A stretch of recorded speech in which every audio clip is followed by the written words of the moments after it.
like the numbers are kind of plateauing, so I'll just go ahead and get started. So welcome everybody for joining today's session, the Mentor-Mentee Communication. Although we have worked really hard to make this smooth session, there's always going to be a chance to have some members that may experience audio or video lags or some disruptions. We do have closed captioning that will be taking place during this live session. So you'll find the live closed captioning at the bottom of your screen. Zoom provides AI-powered live transcription that needs to be enabled by the viewers by clicking the CC button and enabling the auto transcription. And if you have any questions, please send it to the moderator using the chat function, or also feel free to unmute and ask your questions. If you have any technical issues, you can also send the email to headquarters@aro.org, and the staff member will be able to get back to you. Okay, so today we have two great guest and leader for this session, Dr. John Brigande and Dr. Sabrina Absalon.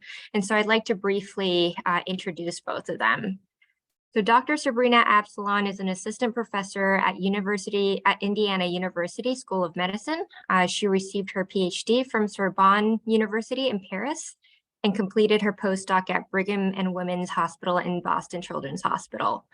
Upon becoming an assistant professor in 2021, she received the award of Outstanding Postdoc Mentor of the Year from Indiana University School of Medicine, and she prides herself on providing a stimulating, rigorous, collaborative, and equitable lab environment for her trainees. Dr. Absalon works with Plasmodium falciparum, the parasite which causes malaria, and has been at the forefront of popularizing expansion microscopy, a highly novel technique. She has had experience in a variety of workplace cultures and is excited to share with you some of her key takeaways with spARO. Dr. John Brigande is a professor of otolaryngology at the Oregon Hearing Research Center at the Oregon Health and Science University, or OHSU. He is jointly appointed to the Cell Developmental and Cancer Biology Department and the Division of Neuroscience and Reproductive and Developmental Science at the Oregon National Primate Research Center. Dr. Brigande's research focuses on developing human or non-human primate models of human congenital deafness and devises gene and pharmacotherapeutic strategies aimed at restoring sensory function. His main mentorship experience since 2003 has been with postdoctoral scholars and research associates at OHSU. He also served on 19 dissertation advisory committees, mentoring doctoral students in the neuroscience graduate program and the program in biomedical sciences. Dr. Brigande's pronouns are he or him, and he always goes by John and claims not to know who Dr. Brigande really is. He's delighted to be here with us and to discuss about the mentor-mentee communication. So welcome, Dr. Brigande and Dr. Absalon, and we're excited to be able to answer some of the questions that our audience may have. So with that, I'll open the floor to everybody. Thanks for the generous introduction, Kathy. It's very, very kind of you. Yeah, and I'm like John. I don't know who is Dr. Absalon. So please call me Sabrina. Sounds great. Okay, so while the questions are coming in, I wanted to kind of start off with more of a general question. So really, since this being the mentor-mentee communications session, I wanted to really ask if you could kind of describe what a successful mentor-mentee relationship looks like, and if you can give us kind of a bad example of what the relationship looks like.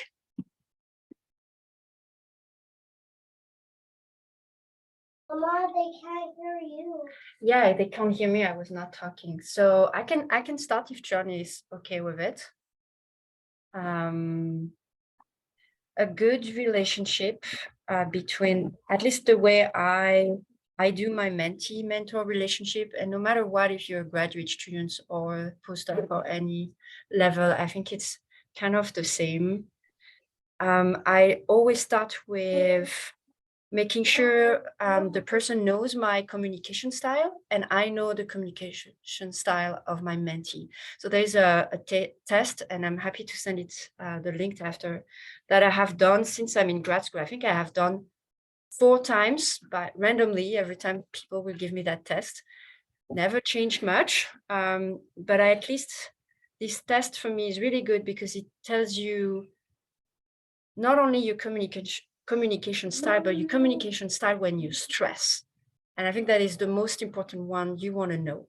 When I'm stressed, I am like a tense mania, you know, the cartoon that turns like a tornado, and I want to do 1,500 things because that makes me feel productive and I'm less stressed and I speak fast and I push you. So you should know I'm not aggressive to you. I'm just stressed. Now you know. And then my current graduate students is actually avoiding as a communication style when you're stressed. So, you're coming later in the lab, or I don't see you for a few days. You don't say hi. You're stressed. And I think that's really important to know how you communicate in general, but especially when you're under stress, because that's where we are the most vulnerable, where we may be more defensive, less open to communicate it and to hear feedback. So communication is really key. And I think that's where sometimes it goes bad, is when you don't know each other and it's really hard. So this is my like ice breaking game, but I learn a lot and they learn from me. And they right away learn that it's a 2 ways. You need to be a mentee and not being passive. I think that's where for me the relationship goes always bad, is when the mentee is passive, because then I mentor you based on what I think you need, not what you actually think you might have really the need right now for moving up to whatever you're struggling. So if you're passive, you might feel not understood or not getting what you were asking for, but maybe because you never asked for it. So for me, you really make sure you're not a passive mentee and think that is a 2 ways. That was neat, Sabrina. Thanks.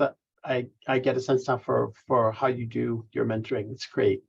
So for me, there's a special challenge that I introduce into every relationship that I'm in, and that is that I am profoundly hearing impaired.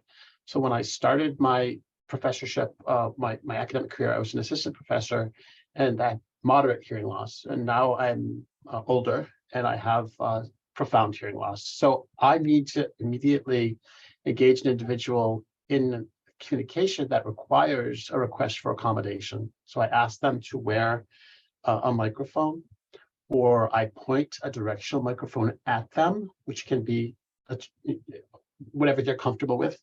So I have to start every relationship with, to communicate with you, I need to hear you, and I don't hear well, so I need this.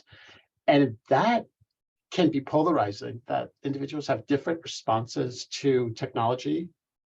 Interestingly, during the pandemic, because we were so concerned about physical contact and transmission, I had to convince the person that I've disinfected everything with quaternary ammonium salts, and it's very effective, and I'm not going to transmit any communicable disease to you, COVID, right?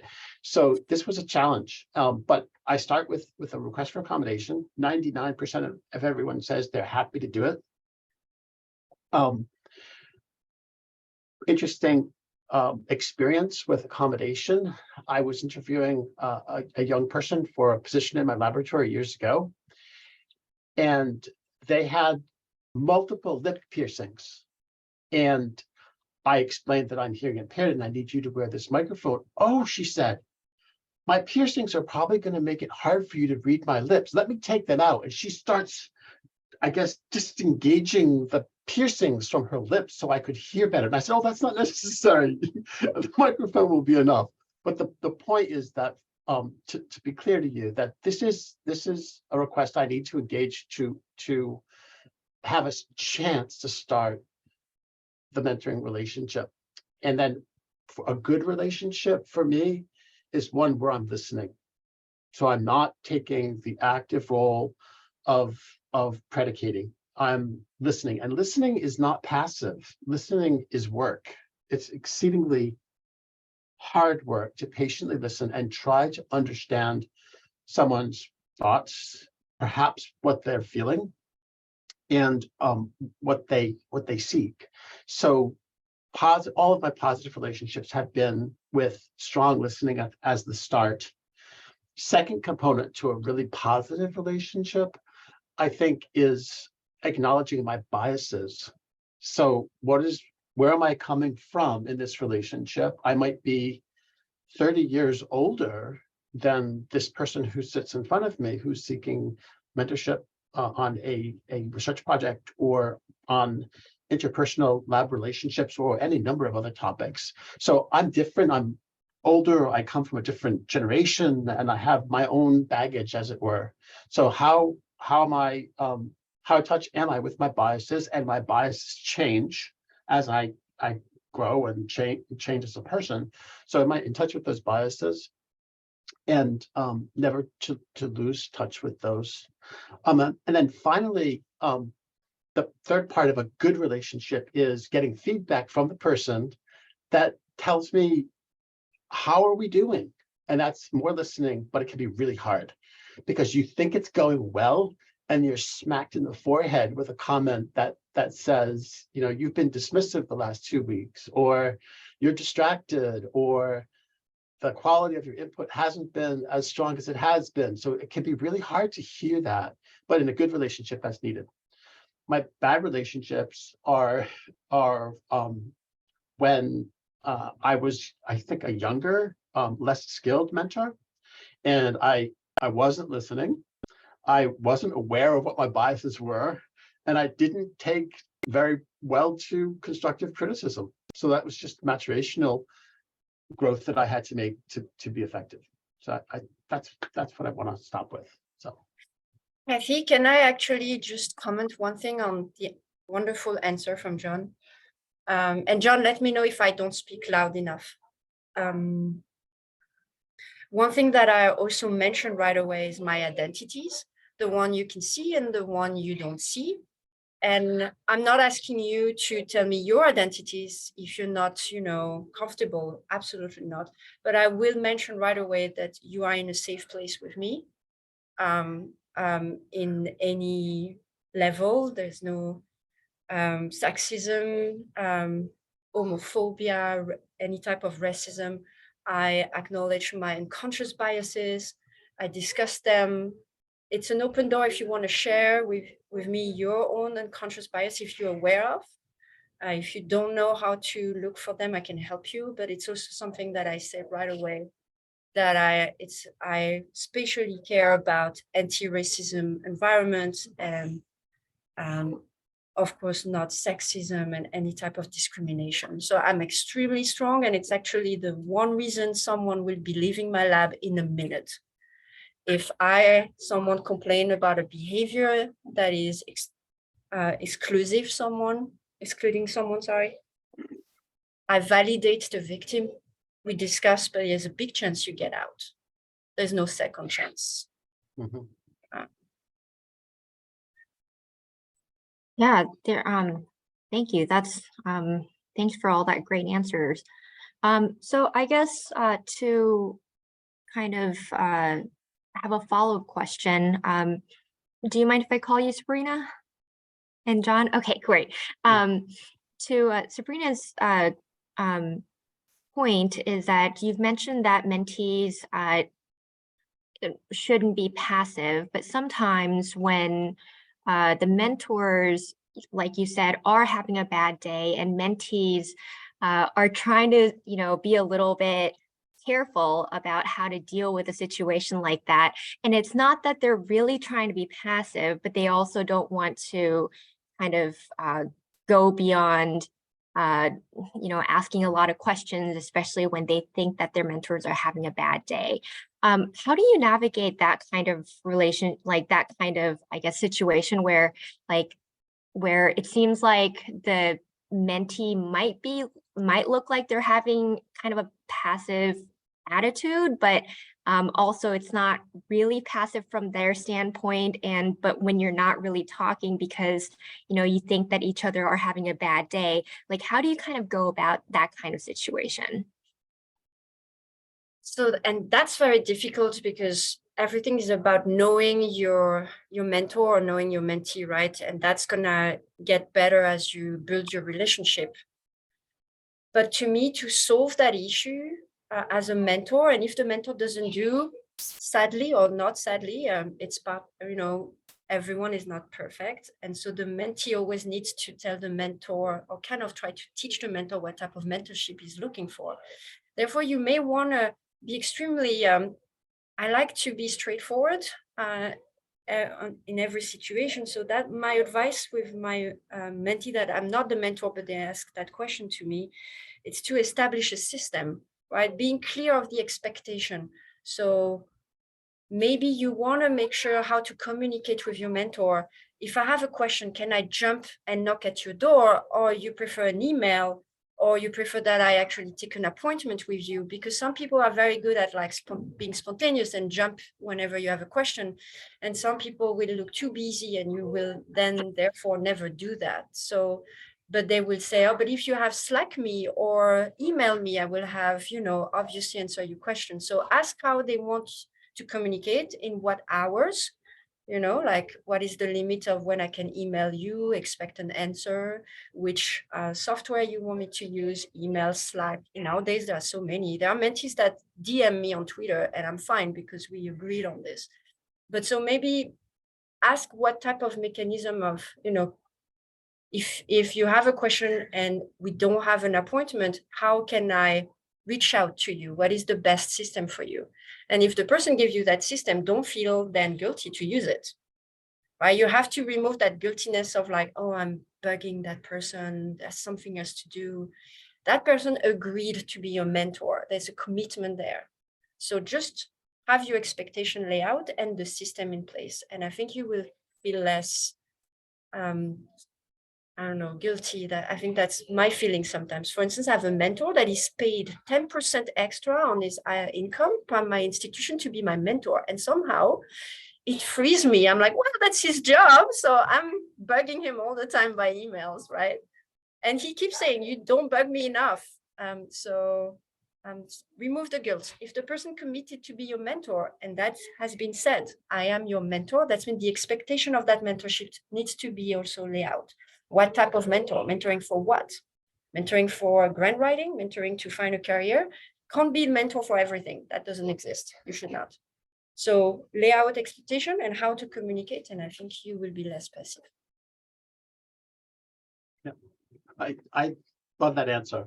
So I think that at the start of the relationship, if you can define the periodicity of communication and the modality is critical, just as Sabrina said. So I personally like weekly meetings. I like an hour alone with my mentee to sit and talk about how it's going.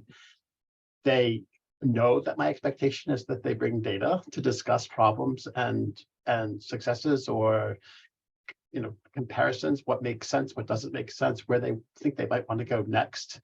I love that, and they can do that anytime, 3 times a week if they want.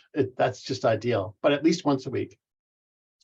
And then interesting in your question, Kathy, is about passivity. And I would ask everyone to readjust your self-assessment of the relationship.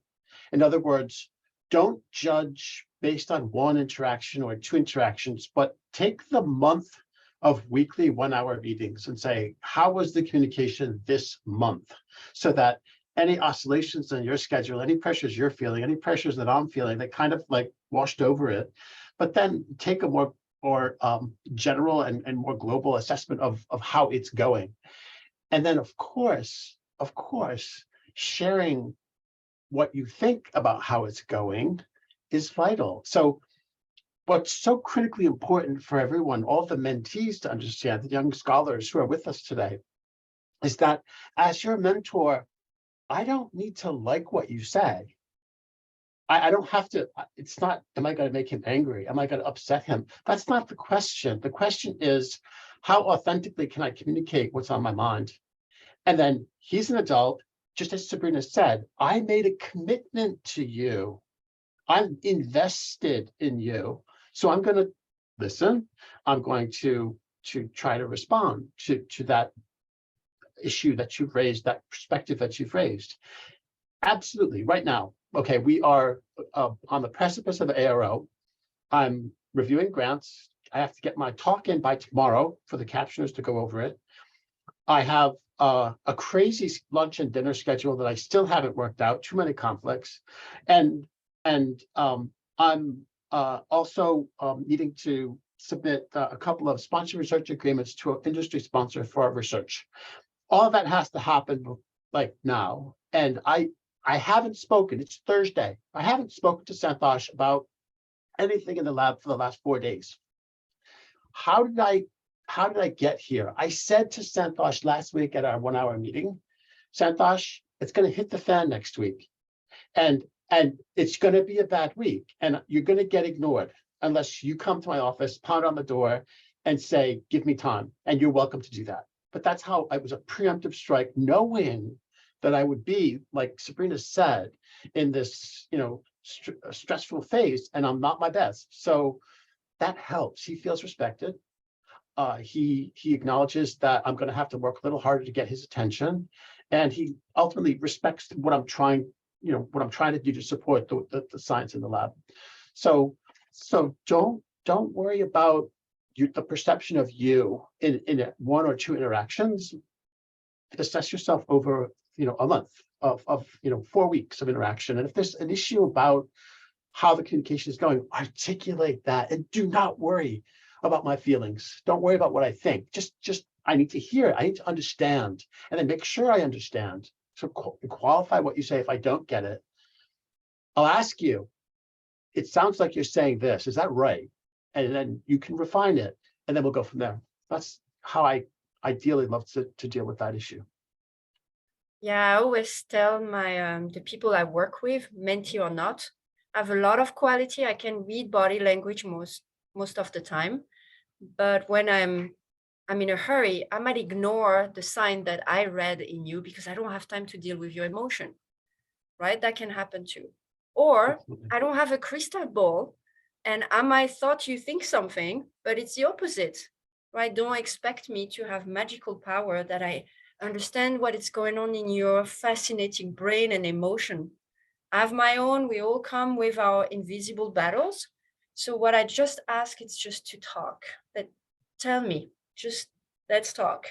But don't expect me to, oh, you didn't see that I did, and that's mean that today you cannot talk to me because I'm mad because my mom did this yesterday that I'm not aware of, right? Or you waiting on a phone call or something.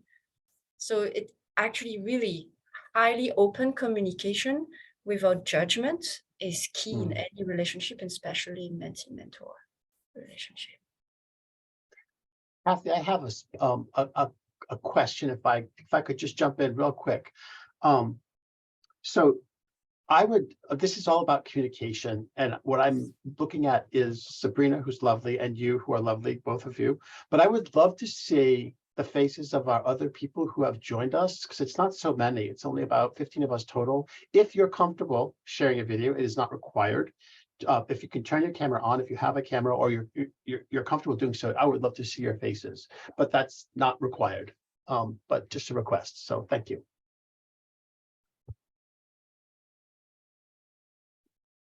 Great. Okay, I see some of us turning on their camera. This is fantastic.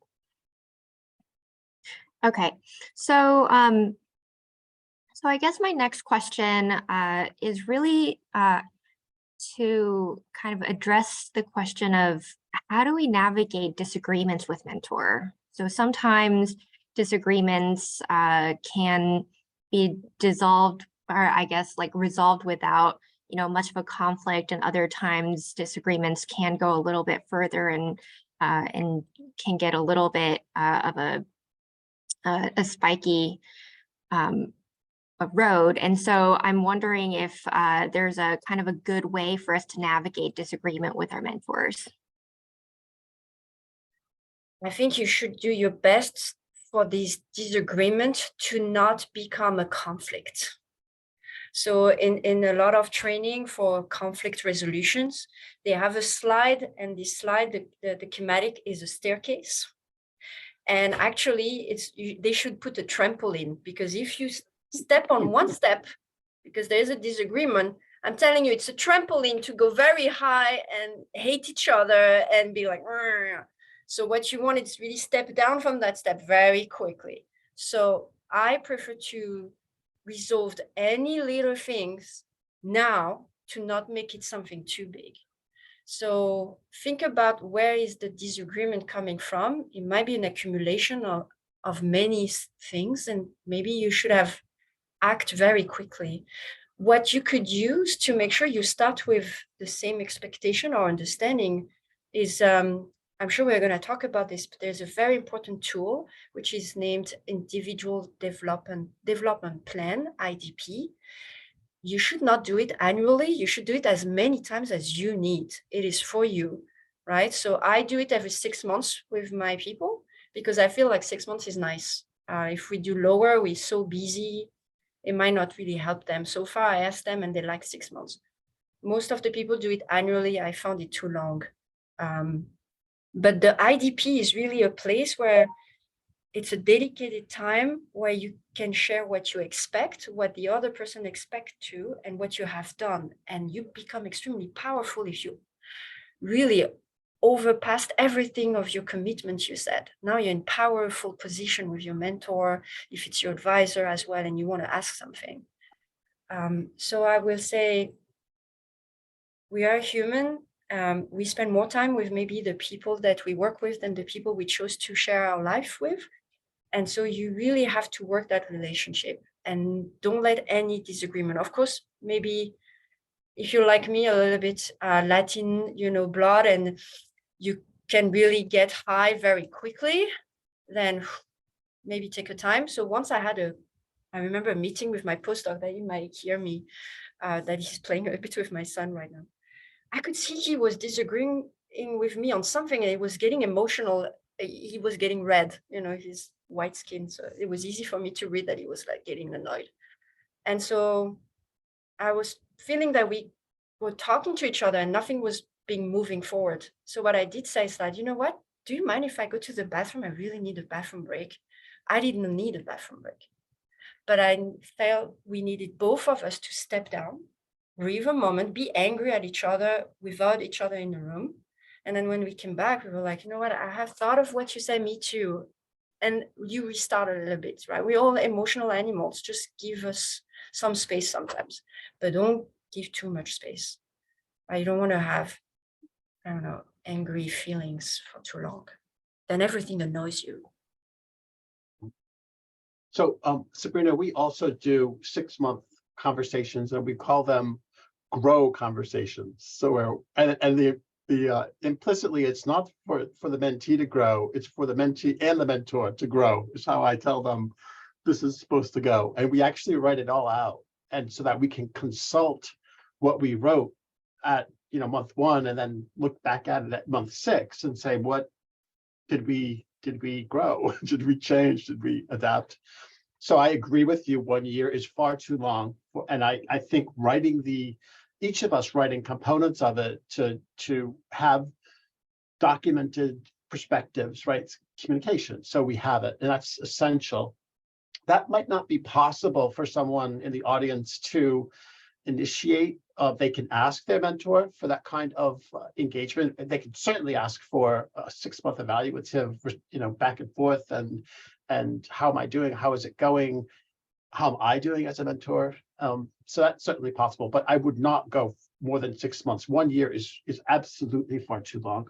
Our dissertation advisory committee meetings are every 6 months.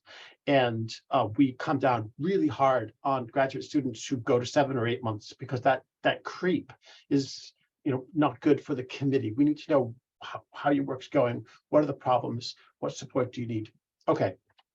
So another part of this, I think, is that the mentoring relationship itself. So it's not my role to tell you what to do as a mentee. It is my role to discuss with you, in my case, the science. I'm a basic science researcher, right? I talk about the science, about the hypotheses. We discuss the experiments that we think might help to address the hypothesis. But then ultimately, if you disagree with me, I'm not going to say, well, do it my way or else. I'm going to say, you need to make a decision about how you're going to pursue with this set of experiments. And you have my opinion, you have my guidance. You'll choose to do what you choose to do. And then we'll come back and we'll evaluate that in a week or two and see how it goes. So it's, you have the freedom to be assertive, to be defensive, to be angry with me, and to do it your way. But there's accountability for both of us in this relationship. So when you come back and I say something like, yeah, I was completely wrong, and you were right on this, and look at that beautiful experiment. What do you want to do next? Okay, that's one possibility. The other possibility is this, I fear this, and I said I fear this. I'm not doing it, and I told you so. I'm just saying, how can we learn from this in the future? But quality mentorship is not telling someone what to do. It's helping them discern the path forward, and they need to feel affirmed and respected. Just as Sabrina said, I mean, there's emotion in all of it, right? And I think I know the most efficient way to get that science done in a cost effectively in time for this deadline for the grant.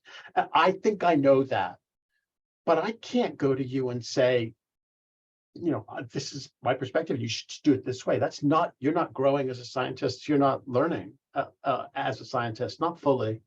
And that's really not the commitment that I made. So I need to have the patience, and it can be difficult, the patience and understanding to let you forge your path.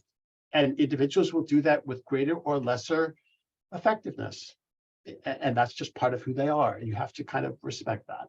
So yeah, the nature of the relationship itself is important. And when you're a rotating graduate student, you can ask the PI, whom you haven't made a commitment to, about what's their philosophy of this mentorship relationship. And some PIs will tell you it's kind of my way or the highway, and others will say it's, you'll define your path and I'll give you guidance, but I'm only going to give you guidance. I'm not going to tell you what to do. So you have to decide what's the best environment for you. Yeah, they're really good points. Oh, Sabrina, did you wanted to Yeah, I was elaborate a little bit? yeah, I was just saying, I love what John said. I always tell my students, the goal is not to be right? We want to be correct. We want to do the correct control, the correct interpretation. The goal is not to be right. It's like when you do a presentation, your goal should not to look bright and look how smart I am. Who cares? You will be a better scientist if you're humble. When you start to be cocky and not checking your protocol because you know better, that's where you're going to make a mistake. So learn to be a teacher instead of a knower. Be curious about the person across the street or across the bench. I love undergrads because they don't know the details of what we're doing, so they ask big questions. So you can always bring something to the table. And when you're a mentee, the mentor is not, you know, a figure that knows everything, is Wikipedia, A from Z, perfect person. Absolutely not. And so that's the beauty of why would we agree to be your mentors? Because we learn so much from you. We grow, I think, exponentially every time with each mentee. So don't feel like it's a one-way service.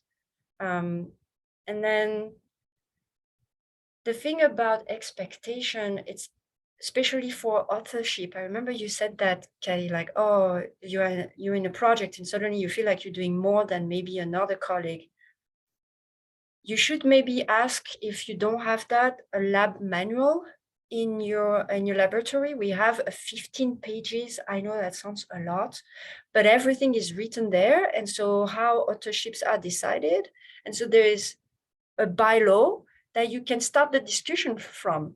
Oh, the bylaw from the lab for authorship is currently I have done AZ. Where that place me then? Can we have that conversation? Right? You don't need to always start like, oh, I have a problem. You scientists, you bring the data and you say, what is the interpretation now?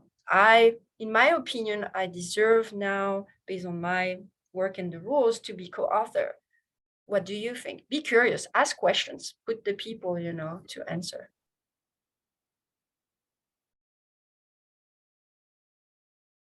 Hey, that's really great advice. Thank you.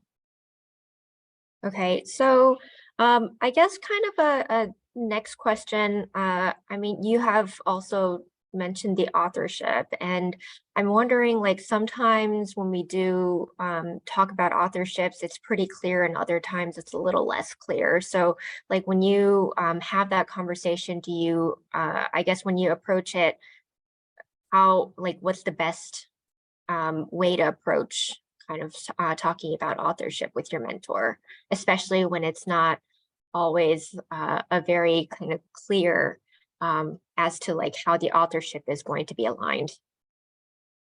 I'm always in favor of, again, open and transparent communication. So for me, if you can have all the authors in the room, I don't like the conversation 101 behind the door, and then you say one thing to someone and you wonder what the person said to the other. The authorship should be a concern of all the authors. And I always keep it live. So for me, I'm never starting a project saying, you're the first for sure. You're right now the leader of that project, and you never know where it's going to bring you, right? So it has to be a conversation that is dynamic and always reassess. It happened to us. We have a project that's going to be preprint soon. My postdoc was the leader, and a graduate student from a collaborator actually started to do a massive amount of work because the project, the science moved towards her expertise. And so once we had a Zoom, the three of us, because the person is not in our institute, and I maybe have done something not that nice, I have to say. I kind of not told my postdoc that I wanted to talk about authorship. But I think if there's nothing to hide behind the door. So I said, I would like to take 5 minutes to talk about authorships.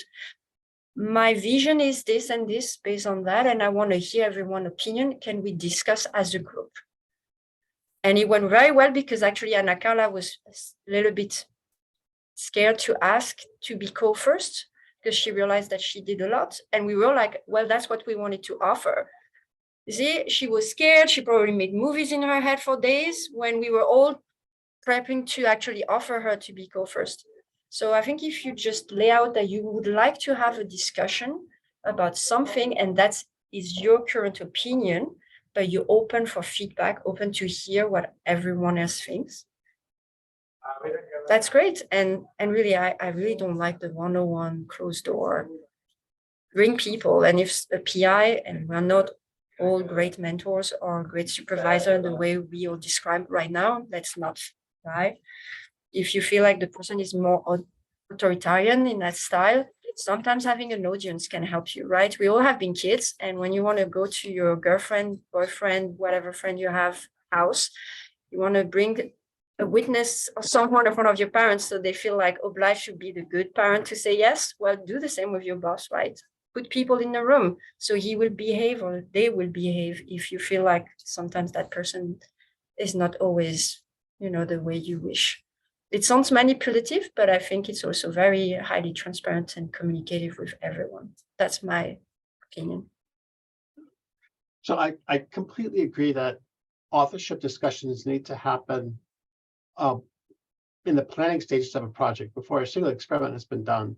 And then we just talk about what the hypotheses are, what the experiments are, what the general responsibilities will be, and then state outright authorship will become clear to us, I think, as we work through this, but we'll talk about it with regularity, and we do, so that everyone has, you create a culture where it's okay for me to self-advocate for my role in a project, to say that, well, I've invested an enormous amount of energy and time in this. I'm kind of thinking minimally that I would want to share co-authorship with someone, with the other lead.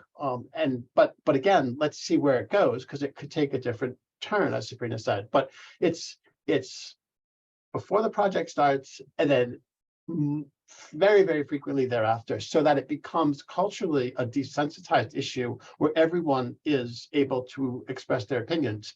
And then ultimately, there can be very strong personalities, as you've learned already, I'm sure, in your lives among scientists. And it would be my role to say to someone if I think they're being unfair, or if they are crossing a line with their perception of the significance of their contribution. And that can be confrontational, that can be difficult. But as Sabrina said, she wants equity. She wants balance in her relationships. And I strongly need that too. I want everyone to feel that their contribution has been given appropriate credit, and that no one is diminished or lessened, that everyone has that affirmation. So authorship is one of the more challenging issues that you'll have to deal with in your career.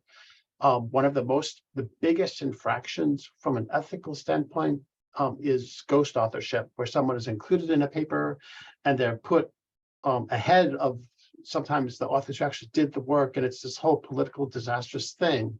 The way that you buffer against that very common occurrence of ghost authorship is that you're talking about this from the get-go, and then there's no way as a mentor I can bring in some random person who I owe an enormous political favor to and shoot them on the paper, right? It's just, you've got barriers, and everyone acknowledges that.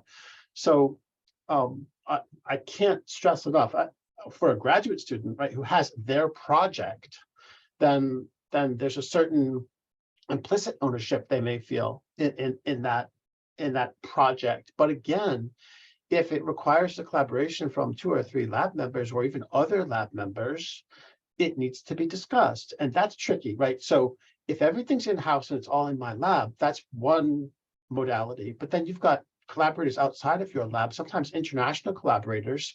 You're dealing with different cultural perspectives.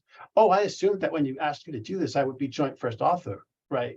But you never discussed it with me.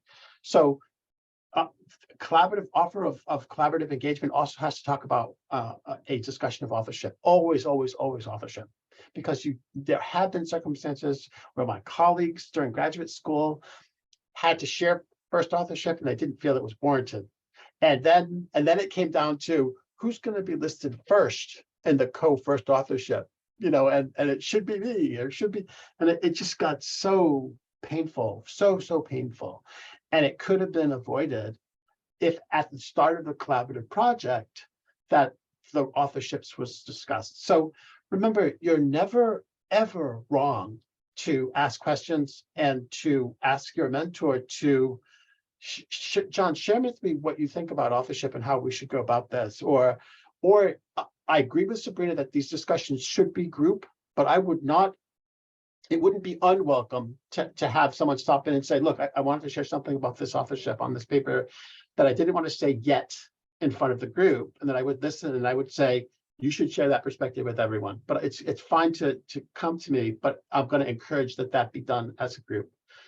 It is challenging, and we know that. We appreciate that. As a PI, as a mentor, I'm not always thinking about the order of authors, right? And I know that's probably a weakness. I'm thinking about the science and about the conclusions that we can draw and how compelling the result is.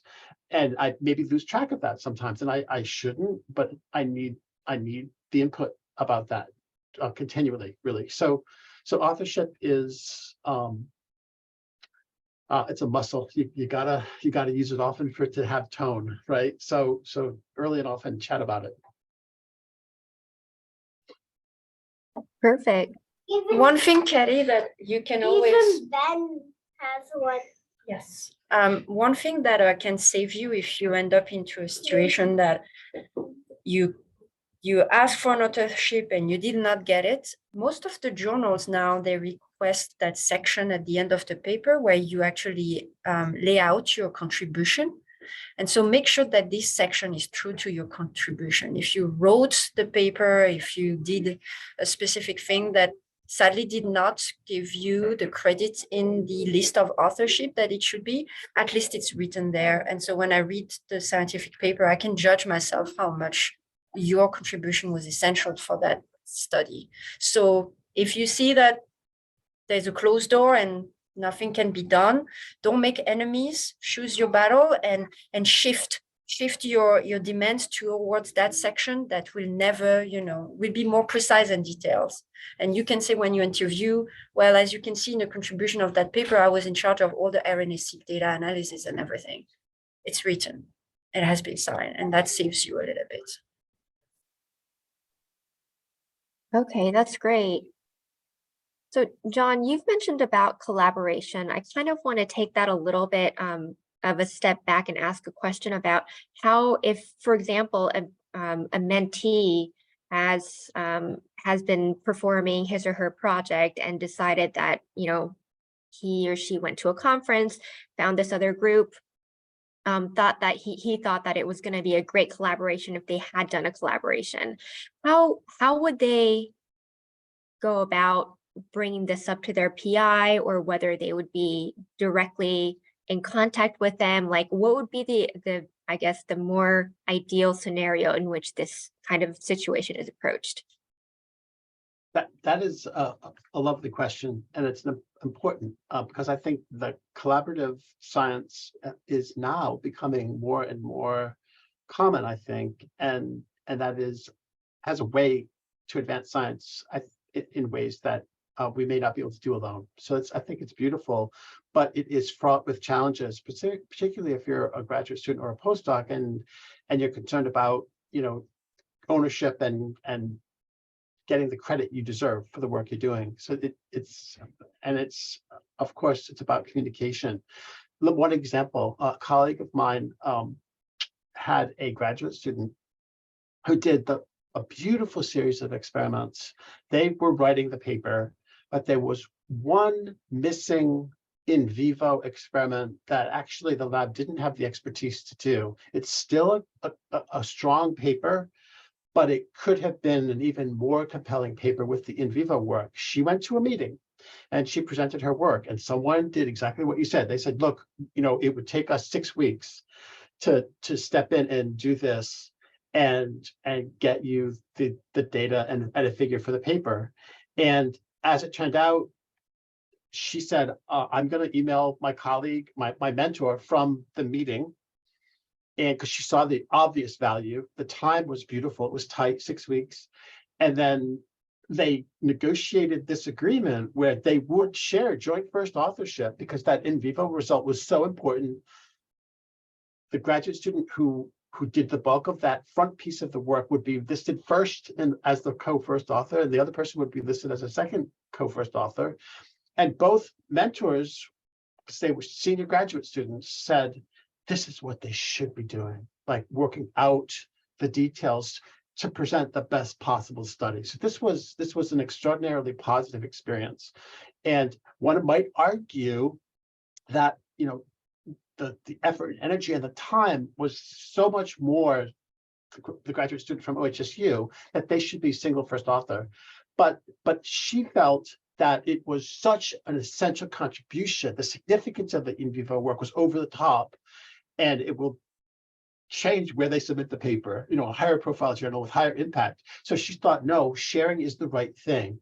And it worked out beautifully. So one of the most important things I think about collaborations, many of my collaborations have an international component, right? And that means understanding how cultures differ. And I think Sabrina can probably comment on this too.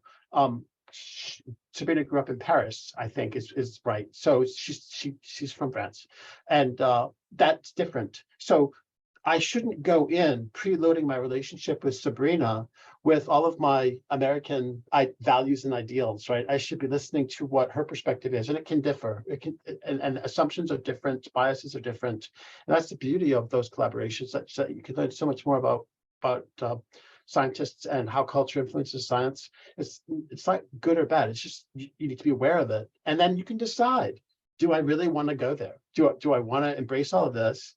Or do I want to try to find an alternative to get the work done the way I think it should be done? So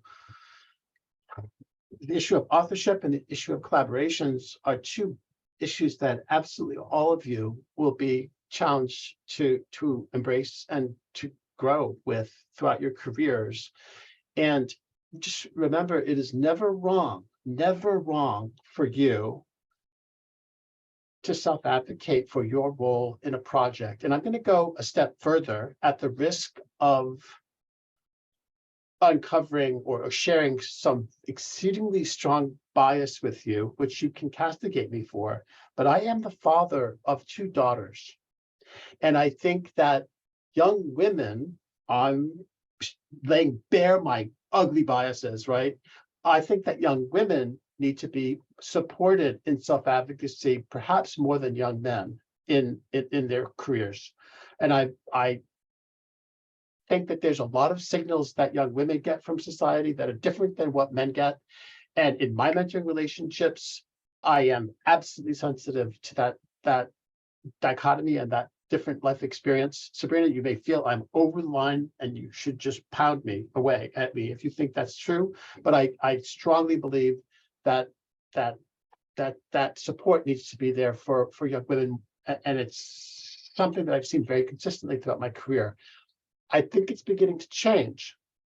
And the way it changed, Allie is on the call. I want her to hear this, but really strong women take a foundational role in running the ARO, period. Really strong women, scientists, and it's beautiful. And that was one of the most incredible lessons I've learned serving on council on ARO council for the last 3 years. And I think that's beautiful. And I think that balance is essential. Sabrina, you got my bias, and you can give us your impression of all of it. So I'll stop. So I put on the chat, I copy paste directly from my lab manual, the section on collaborations. Because again, I am all about, let's lay out how it should be done. So you know how I think in my lab collaboration should be kind of made.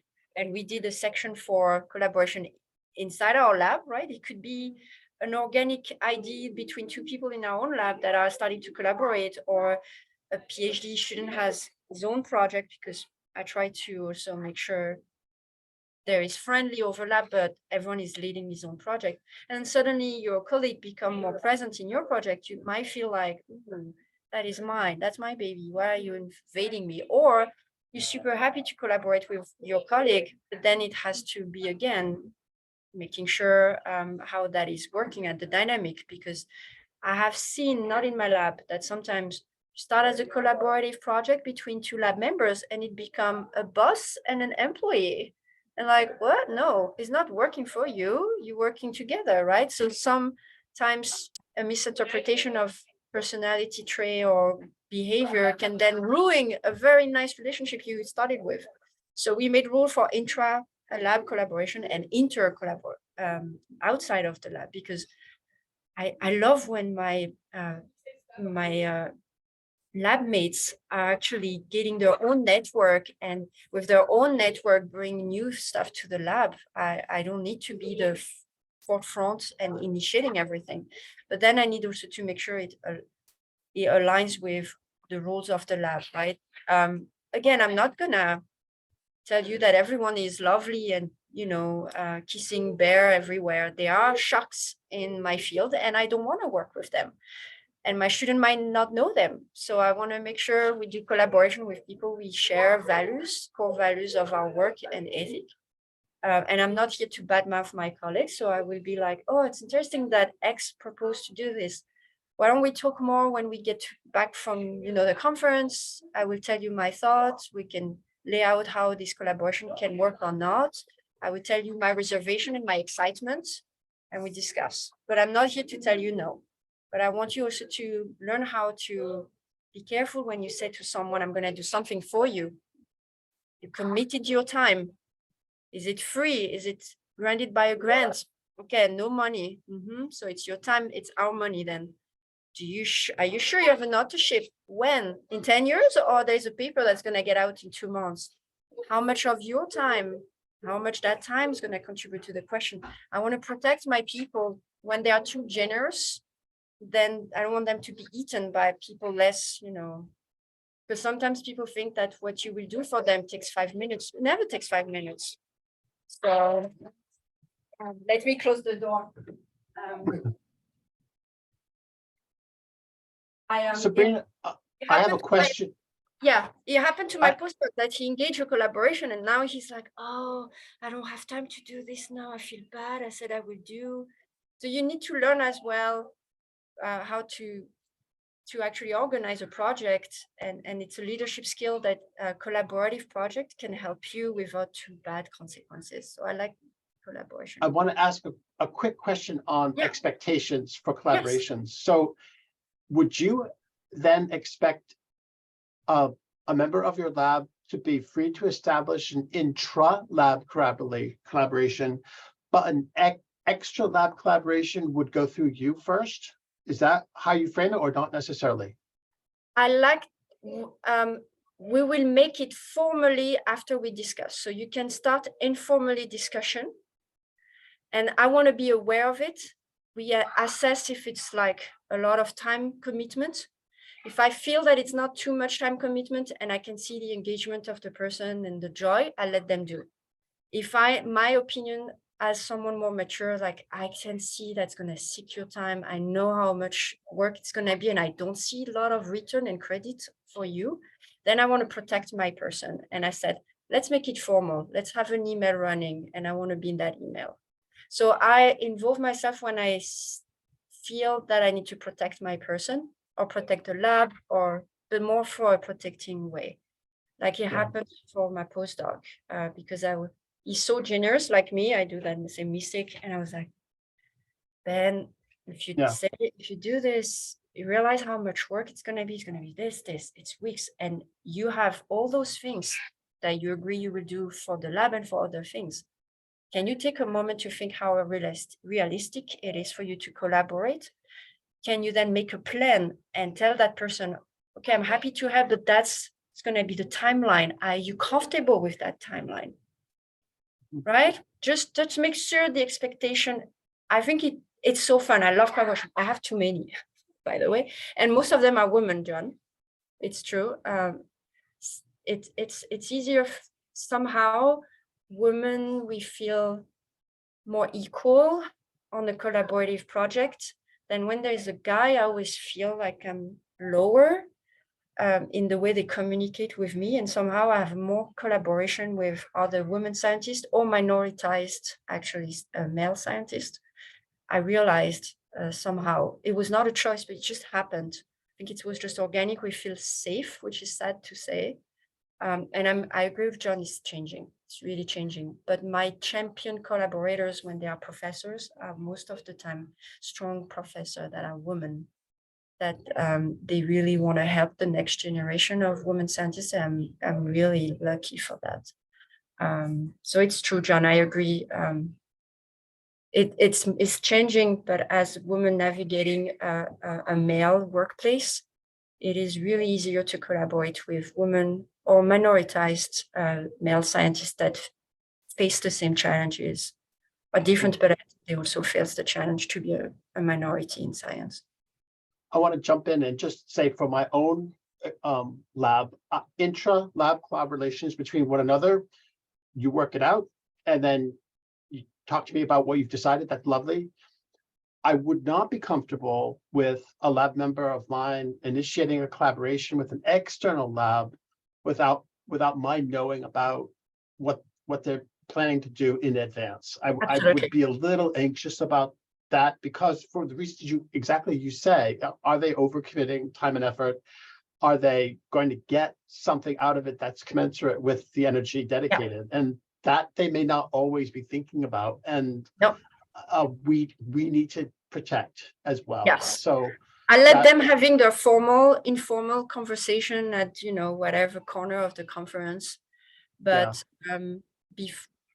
as soon as they started that type of conversation, I just want them to let me know, and we discuss, and I tell them kind of how I navigate myself and what I have learned, but I keep saying that they are the leader. I will put the veto only for extremely strong reasons. But then I discuss with them, being the leader of that ID, and we discuss. But the veto is really for extreme reason. Yeah.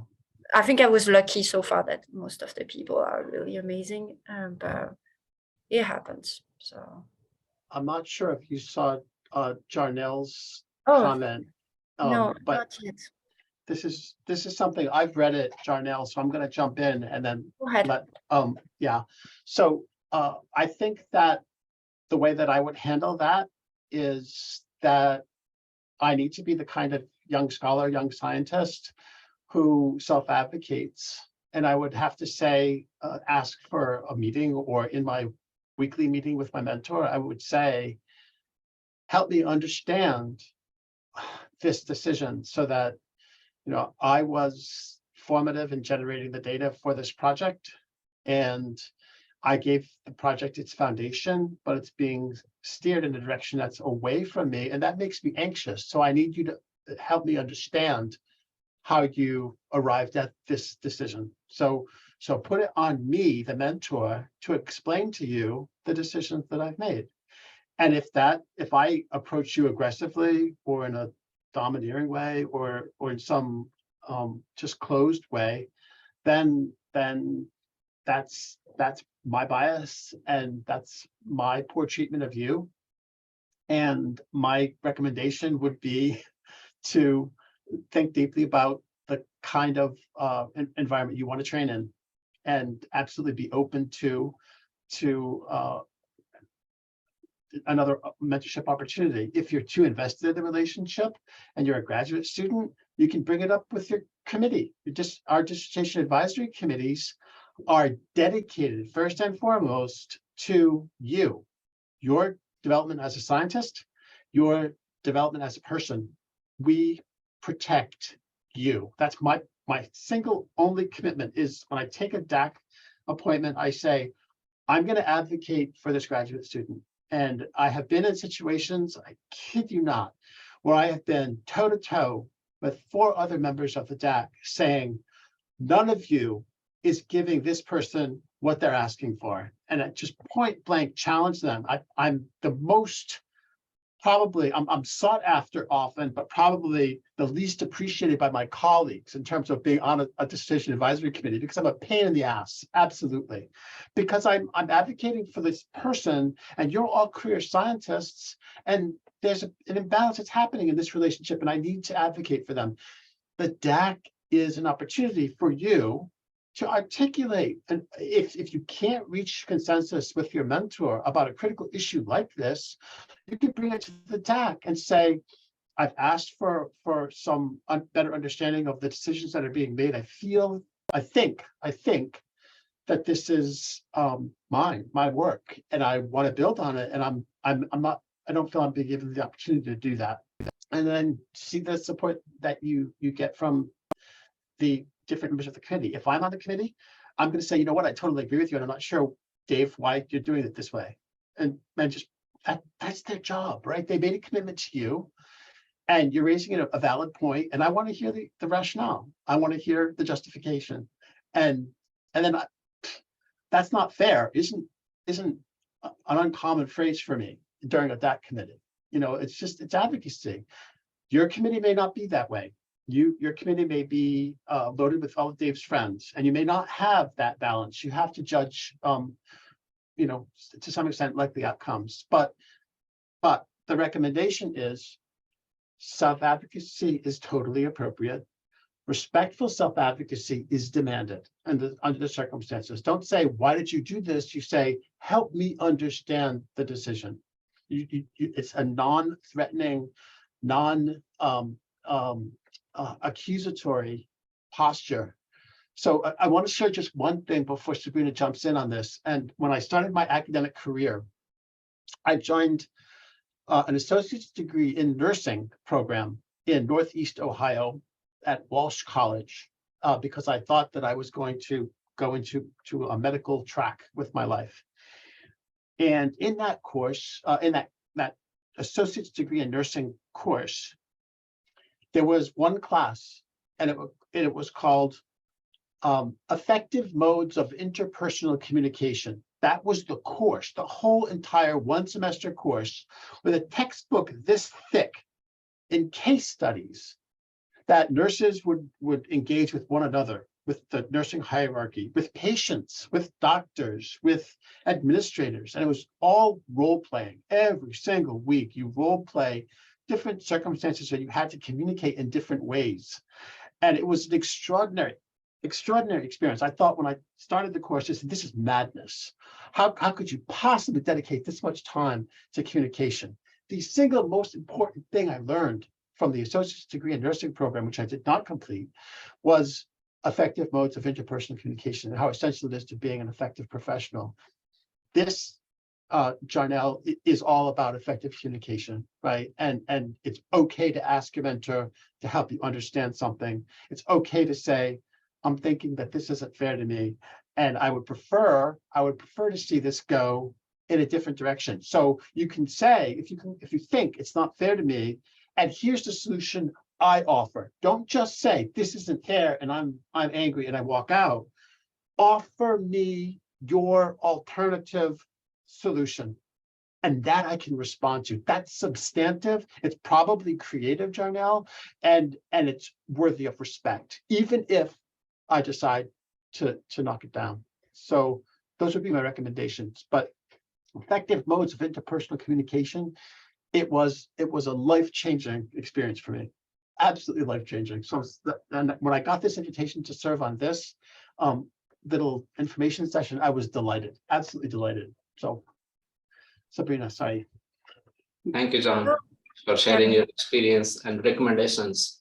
Actually, the reason why I asked this question is not like I'm going through such phase, but people keep talking about such things, but they don't talk to their mentor directly, but they are talking in their own like friend circle or in their own group, and they are like, I'm not being like considered, or I'm being ignored for this and that reason, and this project initially belonged to me, but right now like this project is getting like handed over to someone else, and how should I approach?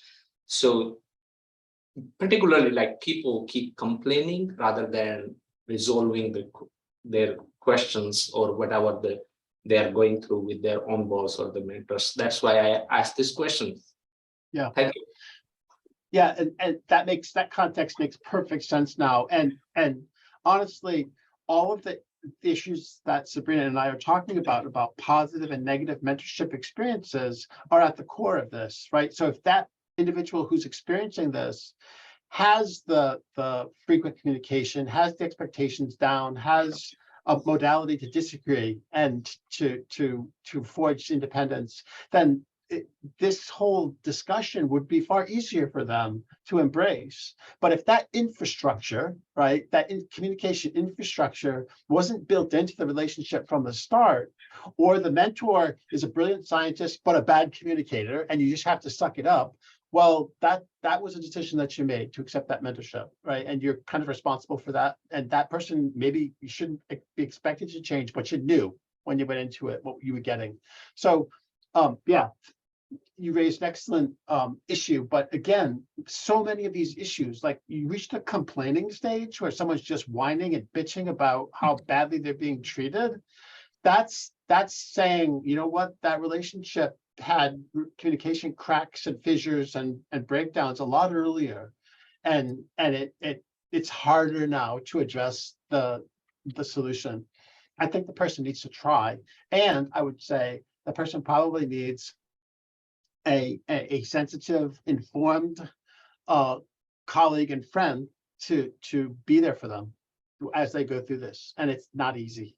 It is not easy. I can tell you, again, at the risk of revealing probably too much about my life, but I would say that 50% of my colleagues here could do a better job at mentoring, and that's a conservative number.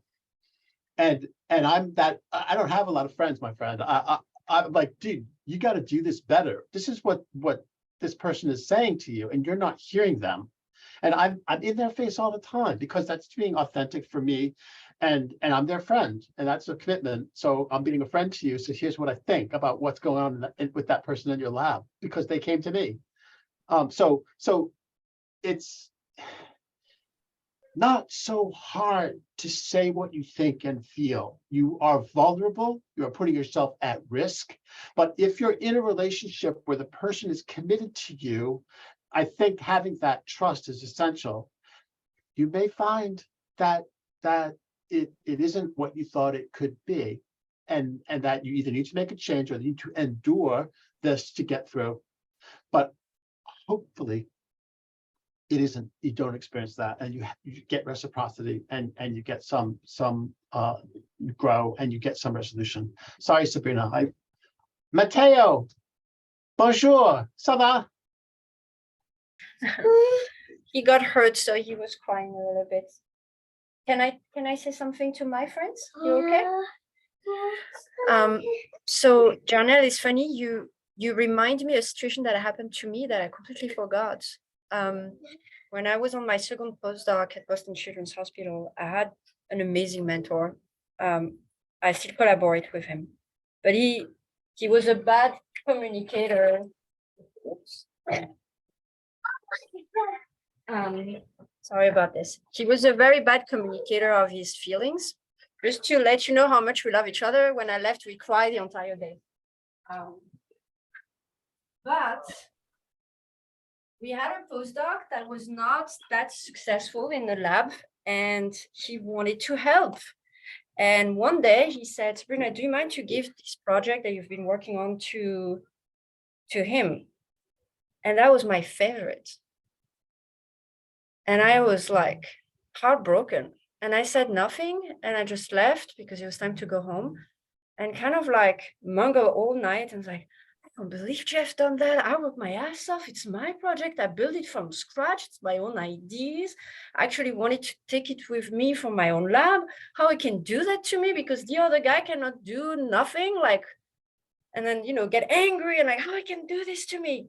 And then when it's you remove the you in the story, you realize he was a leader that was feeling stressed because a postdoc was not performing for 3 years, take it as a failure to himself, and took a Band-Aid and place it on the bleeding, situation.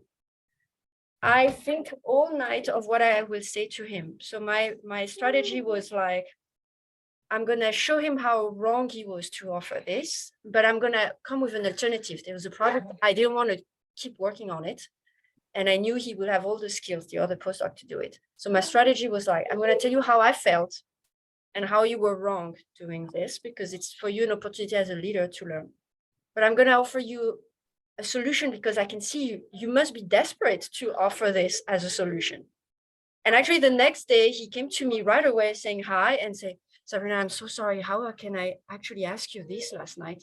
I thought of it and I'm so sorry, I was stressed. And I'm like, can we talk? I have maybe a solution. And we had an open discussion of how I felt, how I think it was really inconsiderate. And then we did my solution and it worked very nicely. So sometimes people, even if you think they do favorism, they're not really. They have their own stress, their own people to respond to, and they don't take the time to think carefully who they're helping, who they're hurting in the same process.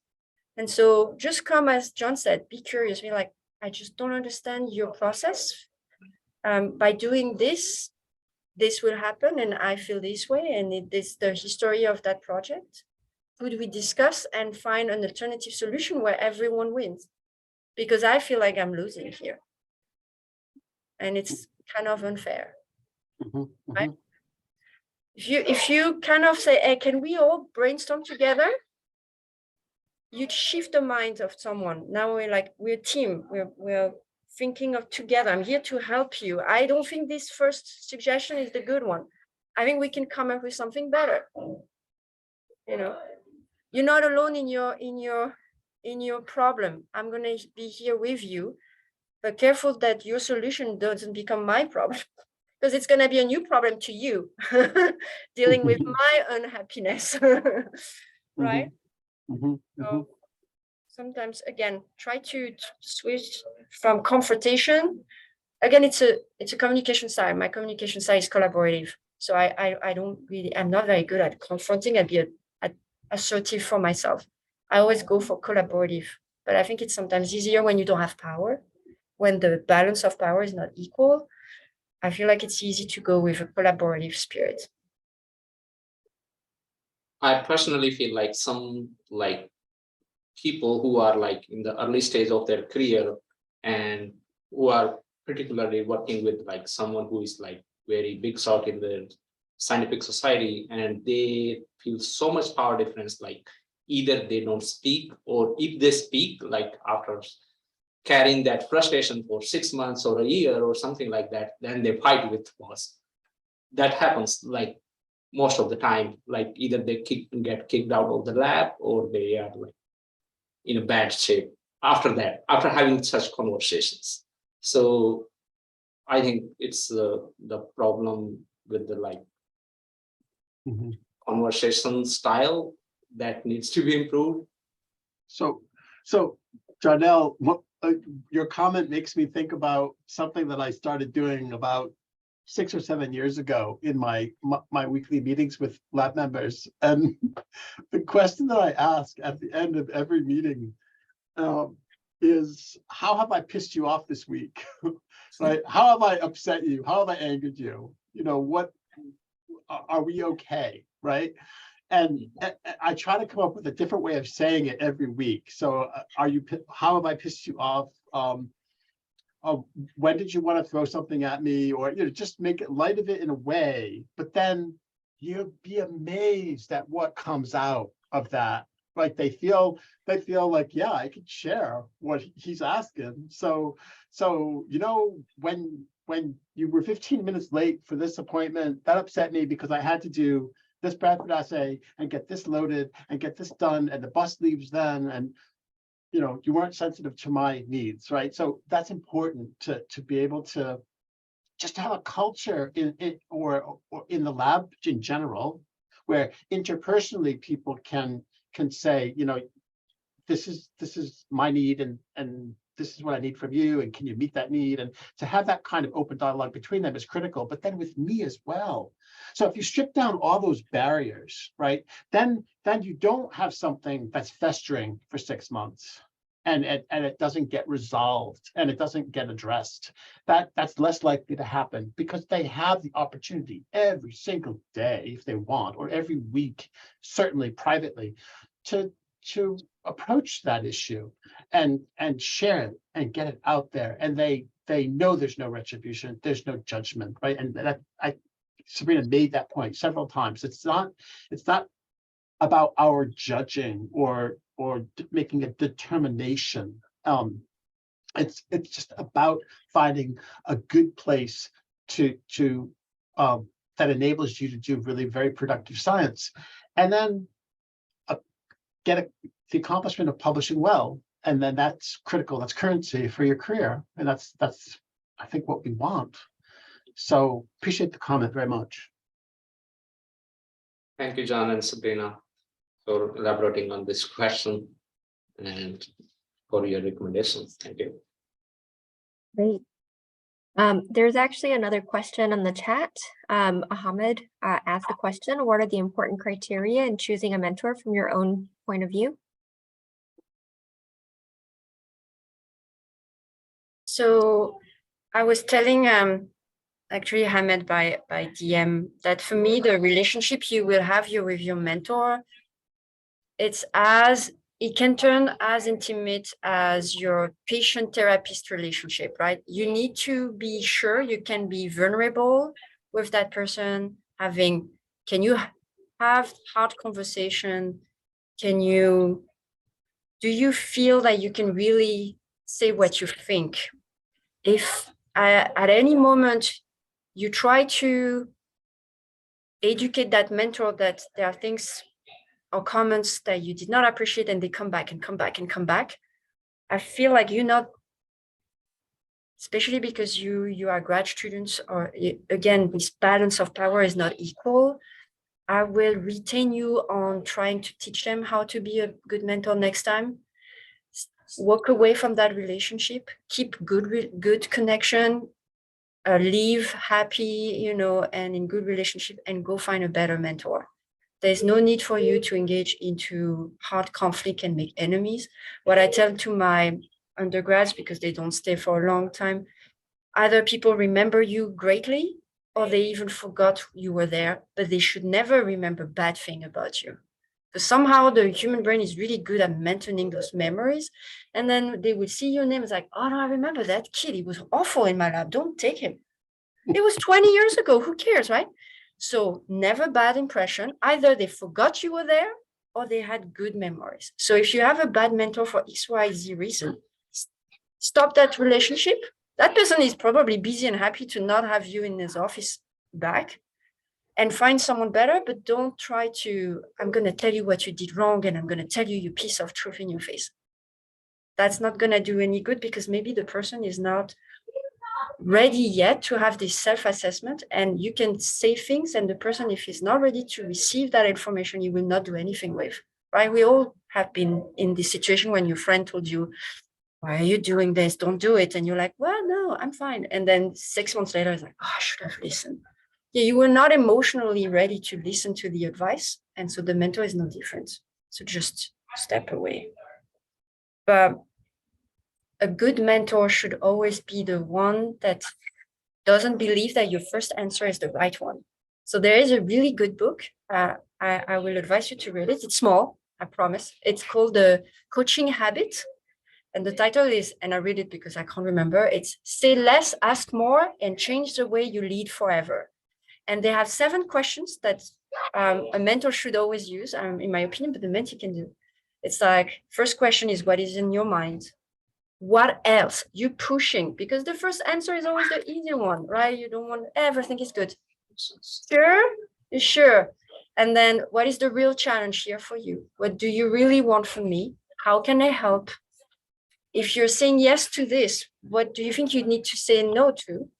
And what is the most useful for you that I can do? But most of the question is to go deeper and deeper of what is really happening right now with you that you're not telling me on the first 2-3 times I'm asking. And a good mentor will go deep with you. And if it's a good mentor, you will let yourself and open the book. If you don't feel safe, you're gonna keep saying, no, everything is fine. So now tell yourself why I did not say what I wanted to say. Maybe I'm not enjoying that relationship, even so the person is doing everything, but it's organic. Sometimes we click, sometimes we don't. So just walk away and find another mentor. So I appreciate this question very much as well, Ahmad. And if you think about, well, I should say, I think about my life and my relationships, and a mentorship relationship is a professional relationship, but many of them grow into personal friendships that last a lifetime. But remember that in any relationship that you've ever been in, right, sometimes they just don't work out. And the right answer is to step back and step away, not make an enemy, but just respectfully choose not to engage. And then that person might end up on your dissertation advisory committee or your equivalent of that. But that's okay. So I totally agree with Sabrina. And you've got to have the flexibility in your thinking to be able to reverse course if something's not working out. Better done sooner than later, I think, generally speaking. But you'll know, you'll have that feeling in your mind for sure. But what are the criteria for choosing a mentor? So the first criterion, I think, is, am I doggedly passionate about their questions? Intellectually, do I connect? It's not, this is a famous lab who's doing all these cool techniques. And no. What's the question? What's the science that excites you about that person's lab? Because ultimately, when push comes to shove and you're sitting in that weekly meeting, right, you're talking science. And are you passionate about it? Not do you just understand it, not do you just think you can make a contribution to it, but do you actually have an emotional response as well as an intellectual response to those questions? You got to know the answer. to the part you're going to break off for yourself, right? So that passion has to be yours. And that's why rotations are so important, right? This person could be a good mentor, but their work, I'm not so excited about. Death, don't go there. You've got to be excited about it, right? You've got to be passionate about the questions. Then secondly, I think you need to ask the question, how do you like to communicate? And here's how I communicate. I need a weekly meeting. I need 1 hour of your time each week. I need a weekly lab meeting to share my work and to get input on my work. I need to go to departmental seminars and present, my work there. This is what I need. This is the kind of environment I'm looking for. And they come back with, yes, a 1 hour meeting a week is absolutely within my realm, or no, 1 hour a month is all I can give you. Okay, you need to evaluate that. Is that going to be enough? Or if the person says, I'm going to have my senior postdoc co-mentor you, which could have benefits, but it could have weaknesses. What do you need from them? And what are they prepared to offer in terms of the communication, the science communication? That's vital. And then, of course, you would do a rotation in the laboratory before making a commitment. So you would then structure that, what is it, 3 or 4 month rotation at your institution, whatever it is, you would structure that as a test case for the communication and for how you do your science, the controls, the experimental conditions that you run, and discussing it. So that 3 or 4 month period is this test case, and you state it as such.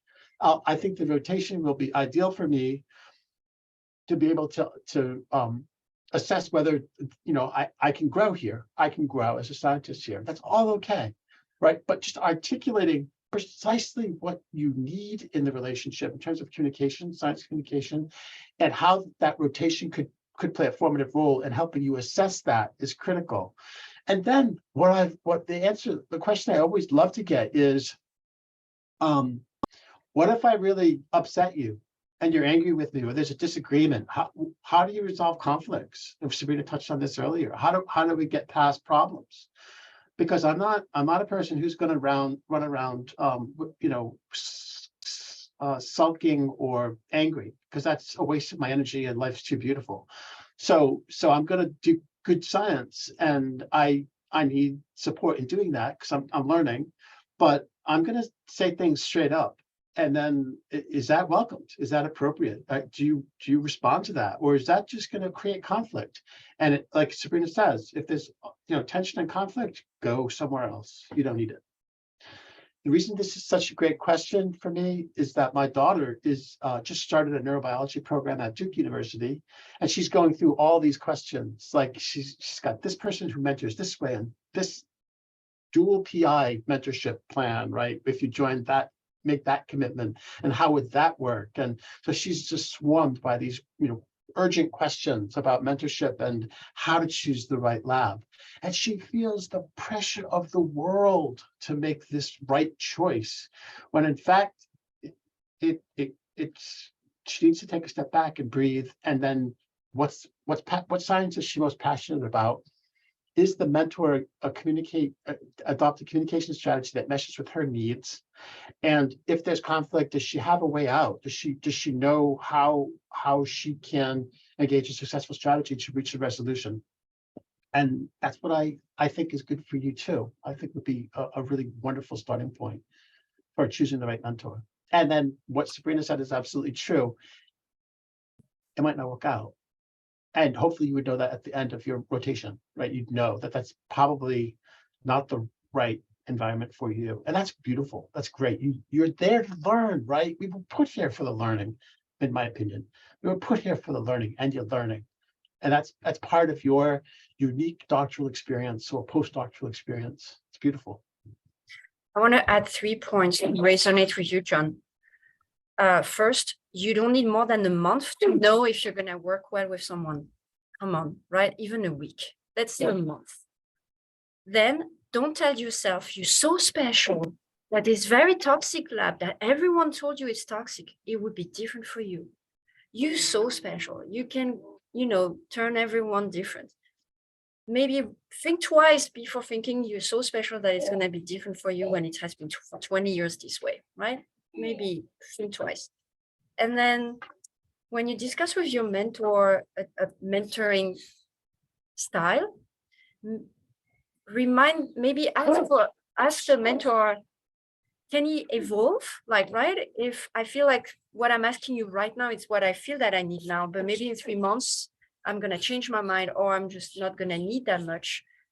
Sense how much the person is flexible, because you'll be surprised that even so, we're scientists, some people really don't do well with changes. And so make it a culture of like, it is not a step, I forgot the expression when you say that it's on stone. Like you should just go with what you need at the moment. So for instance, from my graduate students, I said the first year, I really want us to meet weekly, because by experience, I know that the first year, at least for 1 or 2 years, sometimes people really need weekly. But please tell me when it's too much. And we go every 2 weeks.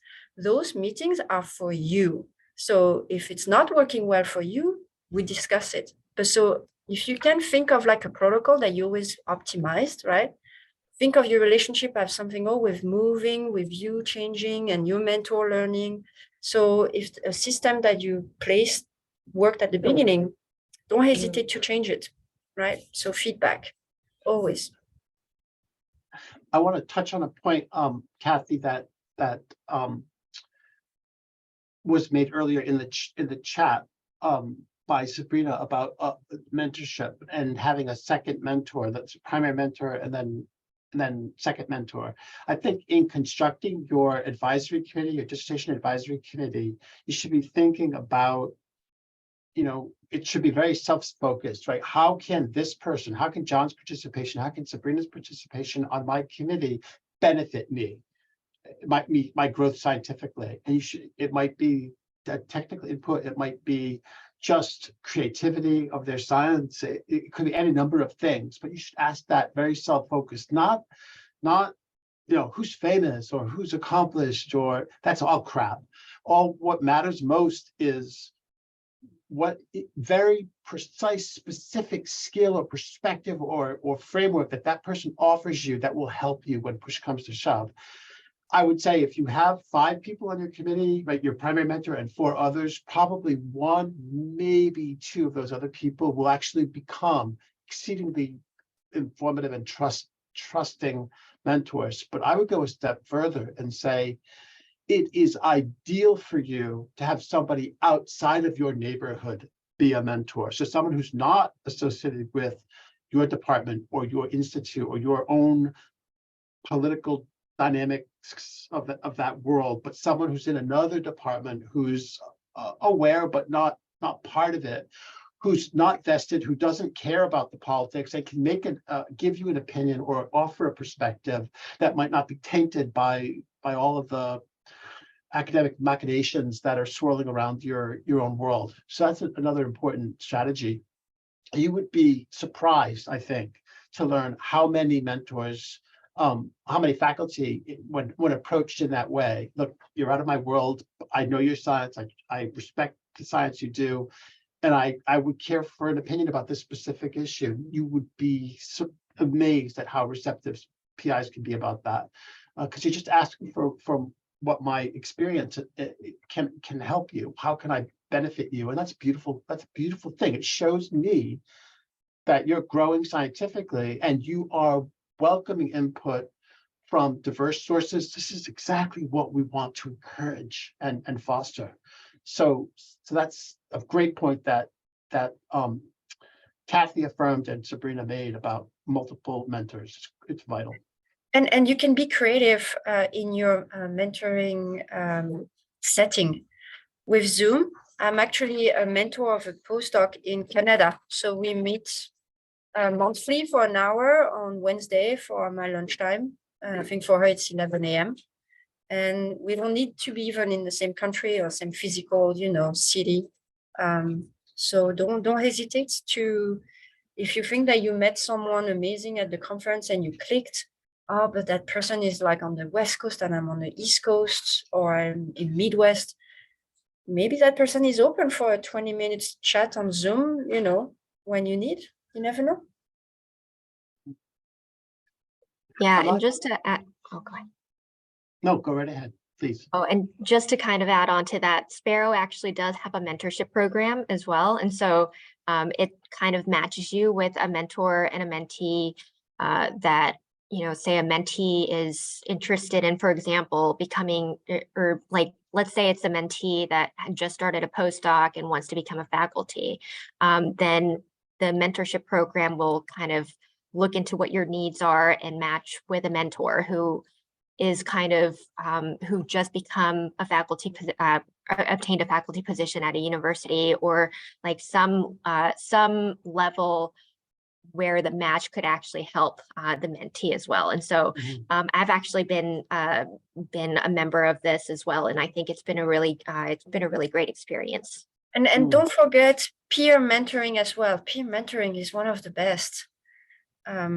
We have this between other young faculties that we actually have a WhatsApp group that we named the 4 Musketeers between 3 other faculty that started their lab in different actually states. We have what we call a young investigator in parasitology. Again, it's a peer group, which inspired our postdoc to do the same. So don't always look up.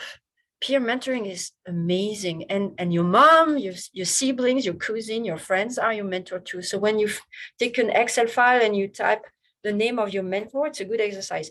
Think of everyone you go to discuss something with, or wisdom you get from, and do you see them being in one category always? Then that means you need to expand that. All my mentors are my peer mentor. I should get some people above me, or all my mentors are like big faculties and professors. That's weird. I should get people under and same level. Try to have diversity in your mentorship. They said you should have like a spider web, not clusters that looks like one line. And I would add about the mentorship, seeking mentorship. In my experience here at OHSU, the assistant professors just coming in off of typically 2 postdoctoral experiences, right, are very effective at reaching or connecting with the beginning postdocs and grad students. They're closer in age, they're closer in life experience, and many of them are just starting out having families, the students and the faculty, everyone. And it's an extremely important component is that you have shared life experiences.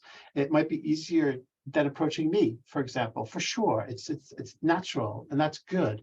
And I would recommend the richness of the junior faculty's experience is so proximal to their training, and having successfully emerged from that training to be appointed, you know, in an academic environment. This is a resource. It should be, I guess, class agnostic, right? Whether assistant, associate, professor. I think you need to flush that, and I think you need to think about what your needs are and who can best meet those needs. That's self-advocacy. That's showing respect for who you are as a scientist, and you will reciprocate when others seek guidance from you, right? So it's a two-way street, absolutely.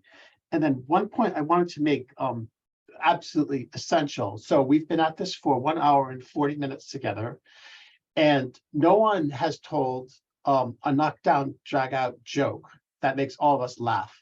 I don't have one. That's not my point. My point is about having a sense of humor as you go through all of this, right? So the point is that we take ourselves so seriously. I do, you do, we all do. It's all so vital and it's all so important. But I'm certain my colleague from Paris is going to say, sit down and have a glass of wine, mate. You know, just take a load off and just don't get so, everything shouldn't be so imbued with critical value that, and everything is a judgment and everything is insight into my relationship with my mentor or my colleagues, or you gotta be human, right? And learning to laugh at yourself is a skill that some of us never learn, but most of us ought to learn well before we started grad school, but we don't, right? So just being patient with yourself, being able to laugh and make light of challenging situations at times can be a very effective adaptive strategy. So if you're not laughing at least once a day about something, then work harder at finding that place. So you've got to decompress. And I want to believe that most of the graduate students in our program, most of the postdocs who are at OHSU, eventually do find the mentorship that they seek, and they do use that to make valuable career decisions. Generally speaking, I think it might be more efficient than it is. I think it might be of a more intensive quality at times, and I'm working to try to help make those changes. But I think it's a process. It's a process, and laughing along the way is crucial, I think.